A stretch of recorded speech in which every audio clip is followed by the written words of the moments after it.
Se você recebeu rendimentos tributáveis acima de R$ 28.559,70 ou vendeu um total superior a R$ 40 mil em ações esse ano, esse vídeo é para você.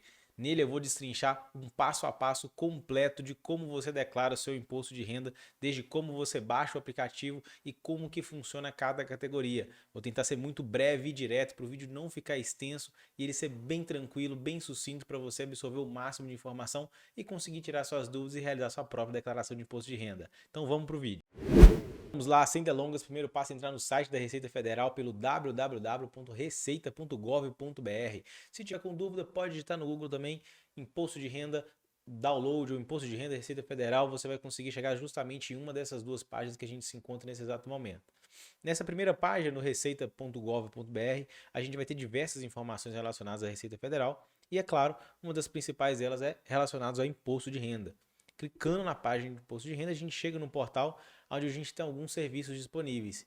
E aquele que nos interessa é justamente baixar o programa de imposto de renda, onde a gente vai justamente realizar o login, preencher todos os dados e enviar a nossa declaração de imposto. Apertando em baixar programa de imposto de renda, a gente vai justamente ser direcionado para a página de download do imposto de renda.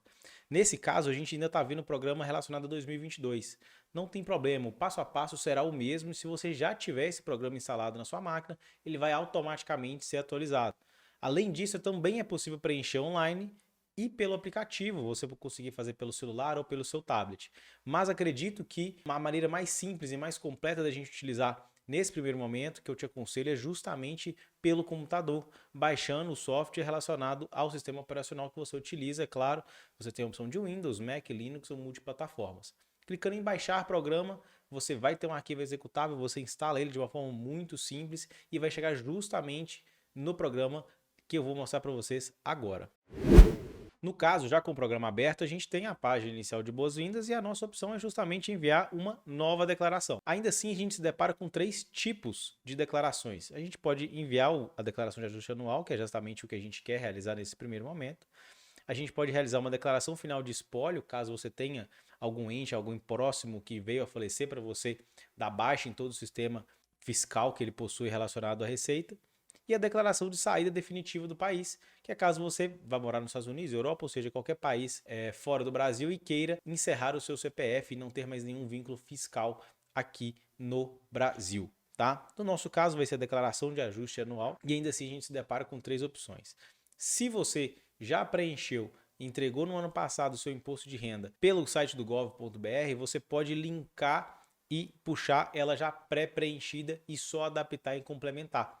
Você já vai ganhar muito tempo fazendo isso. Ou se você já tiver a declaração do ano anterior, você também pode importar aquele arquivozinho PDF que você recebe e começar também a somente atualizar os seus dados para a nova declaração a ser entregue agora em 2023. E no nosso caso, é justamente iniciar uma declaração em branco. A gente vai começar como se tivesse tudo do zero. E para a gente começar, o que a gente precisa? CPF e nome, dados simples, tá? Vale lembrar, antes de você dar início ao processo de declaração de imposto de renda, além de documentos básicos, é importante você ter em mãos o seu informe de rendimento da sua empresa, o informe de rendimento do seu banco, as suas notas de corretagem se você operou na Bolsa de Valores, recibos de consulta médica, tratamento, fonoaudiólogo, entre vários outros serviços relacionados à área da saúde que você utilizou no ano passado, além do recibo de escola e aula particular, também tudo relacionado à educação sua e dos seus dependentes. Tá? É isso que eu te aconselho antes de você iniciar o processo, porque você vai perceber, a gente vai ver no passo a passo, que ele será necessário para a gente concluir as demais etapas e responder com o máximo de precisão possível. Então eu vou preencher com o CPF fictício para a gente conseguir dar continuidade e a gente se depara justamente agora com algumas categorias na ficha de declaração que eu vou passar uma a uma com vocês para a gente entender exatamente como que funciona, o que tem que ser preenchido em cada uma dessas categorias. Então, primeiro, a ficha de identificação do contribuinte, você pode vir por esse ícone ou pela aba lateral. É justamente dados pessoais, data de nascimento, título de eleitor, se houve alteração de dados cadastrais, se possui cônjuge ou companheiro, endereço e no final a sua ocupação principal.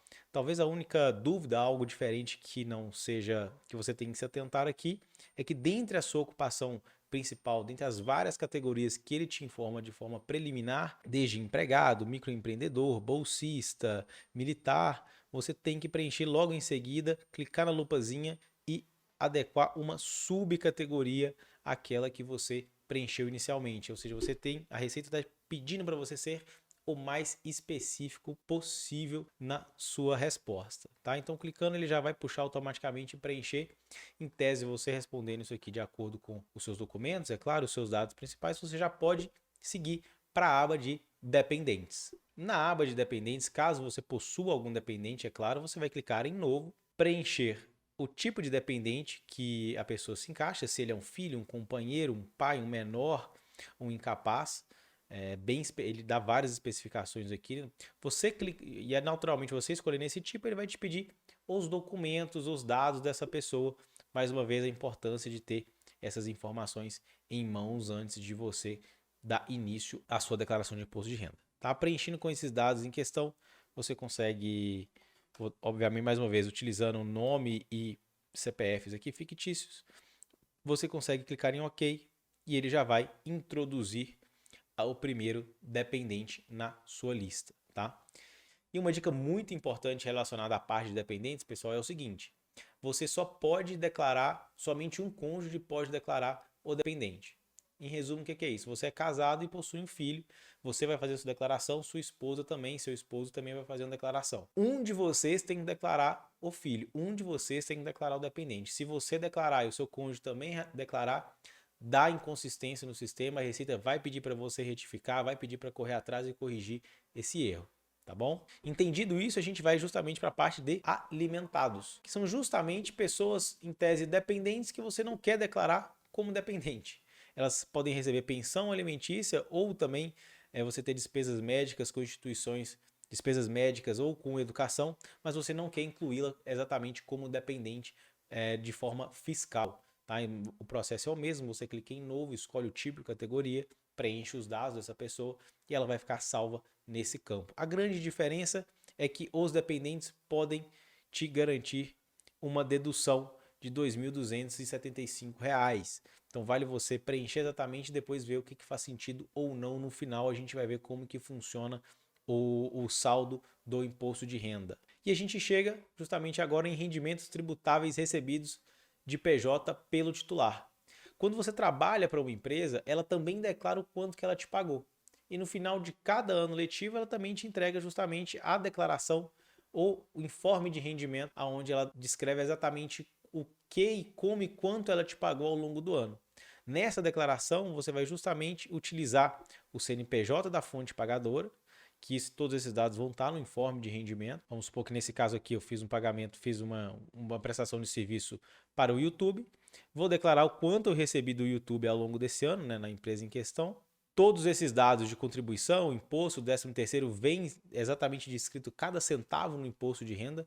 Então, mais uma vez, é importante que seja exatamente igual, porque a Receita precisa cruzar os dados. Vai rodar um robozinho lá, não, obviamente isso não vai ser feito de forma manual, e ele vai dizer se está tudo ok, sinal verde se os dados batem, ou se está diferente. Está diferente por 1 centavo ou por R$1, está diferente.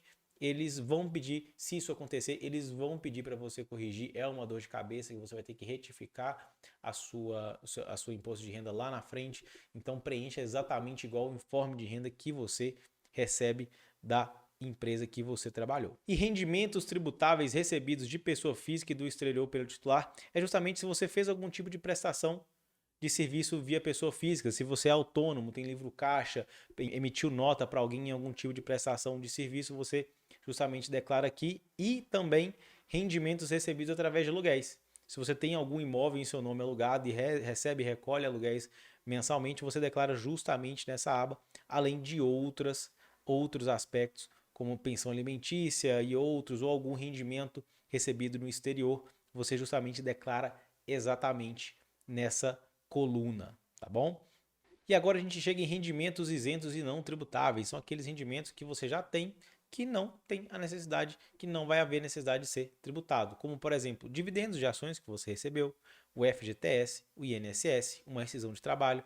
Todos esses rendimentos você declara justamente aqui, porque eles têm uma categoria especial onde eles são isentos ou não tributáveis. O próprio nome já disse, tá bom? E a gente chega no próximo tópico, que são rendimentos sujeitos à tributação exclusiva e definitiva. O que seria aqui? Vou dar um exemplo muito diferente para vocês. Recebi um prêmio na loteria. Esse prêmio já foi tributado antes de chegar até você.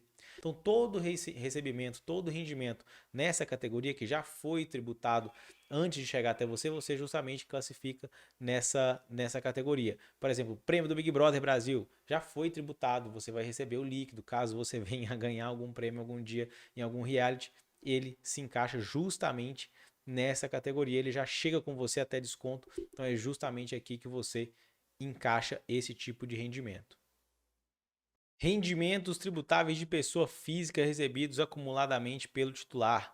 Aqui é onde você coloca justamente aquele processo de 10 anos atrás que você recebeu agora. Aquele honorário do ano passado que você foi receber agora. Então são rendimentos recebidos de forma acumulada. Eles eram para você ter recebido em anos anteriores, mas eles estão sendo depositados para você agora. Imposto pago ou retido. Você já pagou alguma DARF esse ano? Vendeu ações com lucro acima de 20 mil reais? Pega exatamente quanto que você pagou de imposto nessa DARF e preenche. Imposto pago no exterior pelo titular e pelos dependentes. Investimento no exterior, pagou imposto? Coloca aqui, você precisa declarar. Imposto sobre renda na fonte, precisa ajustar algum outro imposto na fonte que não foi contabilizado? Você também preenche manualmente aqui. Todas as outras categorias, você percebe que o campo não fica disponível para a gente atualizar. Eu não consigo alterar esses valores, porque ele já vai puxar automaticamente dos outros pontos que a gente preencheu de forma anterior. Se já tiver algum outro imposto retido ou pago, ele já vai contabilizar e somar isso tudo para a gente. Pagamentos efetuados, aqui que é a melhor parte. Todo pagamento, seja de saúde, educação, fonoaudiólogo, a gente indo em novo, a gente vê exatamente as categorias. A despesa com instituição no exterior, fonoaudiólogo, médico, dentista, psicólogo, fisioterapeuta, terapeuta, dentista, enfim, uma infinidade de pagamentos que você realizou. Você precisa da nota fiscal, vai colocar qual que é o código e o quanto você gastou e por que você gastou. Mais uma vez, a Receita vai cruzar esses dados, ele precisa, uma vez que ele emitiu o seu prestador de serviço médico, precisa ter declarado esse pagamento para você cruzar esses dados aqui. Esses pagamentos efetuados vão servir justamente para abater parte do imposto que você paga. Por isso que é muito importante você ter e recolher toda a nota de serviço prestado tanto na área da saúde quanto na área educacional. Doações efetuadas. Se você efetuou alguma doação para alguma ONG ao longo do ano, você tem que colocar justamente nessa parte, preenchendo com o código dela, se era incentivo à cultura, ao desporto ou qualquer que for a categoria da ONG que você doou, para ser contabilizado no seu imposto de renda. Doações diretamente na declaração. O que isso quer dizer? Caso você queira doar parte do imposto que você for vir a pagar para alguma instituição, você pode, e ele precisa estar incluso nessa aba. É muito interessante isso, pessoal. Muita gente não sabe que aí, se você tem 10 mil reais para pagar para o governo, você pode pegar e direcionar e falar assim: eu quero parte desses 10 mil reais, eu quero doar diretamente para alguma instituição de caridade. Então você já teria que pagar um valor, mas você já está guiando, direcionando parte dele para uma boa ação de uma forma direta. E é justamente aqui em doações diretamente na declaração. Bens e direitos, pessoal. Aqui você vai justamente colocar todo o seu bem imóvel, móveis, participações societárias, aplicações e investimentos. Aqui é o informe de rendimento da sua corretora, que você vai ter que ter em mãos para justamente preencher com todos os dados especificamente, fundos e até mesmo criptoativos. Para quem acha que criptoativos consegue fugir da receita, não mais, ele já tem essa categoria desde o ano passado, nesse ano vai vir novamente. Você escolhe a categoria e também preenche com o código que tiver no seu informe de rendimento e com o valor ou fechamento dele no ano de 2000, no dia 31 de dezembro do ano vigente do imposto de renda. Além disso, que vale lembrar que em bens imóveis, se você possui um financiamento, você vai colocar o valor total que você pagou desse financiamento até o momento. Financei uma casa de 500 mil reais e paguei 60 mil reais até agora, eu vou justamente colocar esses 60 mil reais. Eu não vou declarar o bem como um todo, vou colocar tudo aquilo que saiu do meu bolso até o fechamento do imposto de renda, tá bom? Muito disso diz nas dívidas. Aqui a gente vai colocar as dívidas que a gente possui na pessoa física. Tá? No caso de financiamento, o bem já está alienado ao imóvel ou alguma outra condição. Então você não coloca a dívida que você possui para quitar o seu imóvel ainda. Aqui é dívida de crédito que você tomou no banco em questão para, sei lá, comprar algum equipamento para fazer uma viagem ou algo do tipo.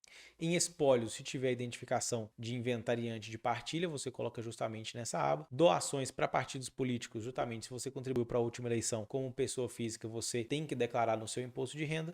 E em importações é justamente para você, ele te pede para anexar alguns arquivos, como informe de rendimento, informe do plano de saúde, carnê-leão. Caso você tenha, é importante deixar anexado para ele vir o mais completo possível. Em verificar pendências é justamente aquilo que falta ser preenchido para a sua declaração ficar completa, ela ficar apta a você enviar. Mas antes disso, tem outros aspectos que a gente pode trabalhar. Caso você seja envolvido em atividade rural, você consegue declarar sua receita, despesa, dados de imóvel explorado, dentre outras atividades em questão. Ganhos de capital, aqui é justamente onde você declara se você comprou um imóvel por 100, vendeu por 150, você precisa justamente declarar esse ganho de capital de 50 em cima do imóvel em questão. É claro, se você não tiver comprado outro imóvel em até 6 meses, tem outras regras que te isentam quanto a isso, mas é justamente nesse campo que você vai declarar o seu ganho de capital em imóveis, em direitos em bem imóveis, participações societárias e moedas em espécie, tá bom? E finalmente chegamos em renda variável, onde a gente vai ter que declarar todas as operações mês a mês, o fechamento das operações mês a mês, das ações do mercado à vista, opções e futuros, separadamente entre operações comuns e day trade. Não tem como escapar, não tem como fugir, tem que ter a nota de corretagem na mão para você preencher nos mínimos detalhes, não só para ações, quanto para fundos imobiliários, tá? Aqui é que o filho chora e a mãe não vê, é muito detalhe. Se você opera muito, se você compra muito, vai te tomar um belo de um tempo você preencher todos esses detalhes aqui, mas não pode deixar passar batido para fechar a sua declaração com chave de ouro. E finalmente a gente chega no imposto a pagar, que pode ser analisado tanto por deduções legais, que também é conhecido como declaração de imposto completa, ou por desconto simplificado, que também é conhecido por declaração simplificada, tá? Geralmente a dedução legal ou declaração completa costuma ser mais interessante para aquela pessoa que é seletista e tem muitas despesas a serem deduzidas. Isso costuma abater bastante no imposto a ser pago, tá? Mas o que vai ser interessante para você matar a charada é justamente ou que você vai pagar menos imposto ou que você for receber uma maior restituição. Nesse caso, a mais interessante é a simplificada. Eu vou ter um imposto a pagar menor do que na completa. Feito isso, quando você entregar a declaração, solicitar a entrega da declaração, ele já vai direto de quantas parcelas você quer pagar, ele deixa você pagar em até 8 parcelas e caso ele te dê uma restituição, ou seja, você vai receber um imposto, você vai receber uma instituição do governo, ele já vai te pedir a conta bancária que você deseja receber ou até mesmo via Pix. Feito isso, você encerra e entrega a sua declaração. Lembrando que você precisa respeitar estritamente os prazos que vão até do dia 15 de março até 31 de abril. Se passou do prazo, você não pode deixar de entregar. Entrega mesmo que seja depois. Se eventualmente a Receita identificar alguma inconsistência na sua declaração, você vai ser notificado. Ele vai te pedir justamente para você voltar nesse programa e fazer uma declaração retificada, que é justamente ajustar a sua declaração. Mas acredito que você não vai cometer esse erro, você vai conseguir fazer tudo certo e não vai precisar ter essa dor de cabeça. Enviada a sua declaração, ela vai vir justamente para a parte de transmitidas. Você ainda pode alterar clicando aqui em retificar. Ele te dá a opção de alterar se você ainda estiver cumprindo o prazo. E ainda assim você pode continuar preenchendo outras declarações que elas ficam salvas no seu computador para você continuar mantendo o mais atualizado possível. Bem, por hoje é isso, pessoal. Tentei ser o mais claro e o mais direto possível. É muita informação. Deixe suas dúvidas no chat e a gente se vê no próximo vídeo. Um grande abraço.